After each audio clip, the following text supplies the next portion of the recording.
ఈ చికెన్ గున్యా జ్వరం అని ఇది కాళ్ళు నొప్పులు జ్వరాలు టైఫాయిడ్ జ్వరాలు ఇబ్బంది పడుతున్నాం మేము. జ్వరం వచ్చినా కూడా జ్వరం ఆగినా కూడా ఈ కాళ్ళు నొప్పులు ఈ వాపులు అన్నీ తగ్గటం లేదు. మా అమ్మాయి ఇప్పుడు పీజీ చదువుకున్నది జ్వరంతో ఇంట్లోనే ఉంది.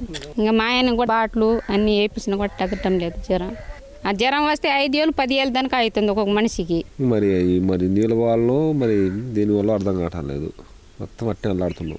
ఇంకొక్కనాడు వస్తుంది జ్వరం, ఇంక పోద్ది జ్వరం, ఇంక నెల తరబడి పోవట్లే ఈ నొప్పులు. జాయింట్లు మొత్తం నొత్తున్నాయి. అది కూడా చురుకు మనం సుత్తుని పుడిచినట్టు అందరి గట్టి కాళ్ళు నొప్పులు సార్. ఈ కాళ్ళు నొప్పులు మాత్రం ఫుల్గా ఉన్నాయి. జ్వరం ఏం పెద్దగా లేదు, ఒక్కరోజు 2 రోజులే. ఇంకంతలోకి ఈ కాళ్ళు నొప్పులు ఈ ఏళ్లతో సహా కీళ్ళు ఏళ్లతో సహా పట్టుకున్నాయి. అయినాయి ఒక 15 ఏళ్ళు. రోజు పోవాలంటే బతకొద్దు, డబ్బులు కావద్దు. మనం మాత్రలు మింగితే ఒక దూరం పోతాం. మాత్రలు పొద్దున మింగుతాం, సాయంత్రం దాకా ఉంటుంది, బాగానే ఉంటాం. సాయంత్రం అందే మళ్ళీ పొద్దున మామూలే అదే నొప్పులు.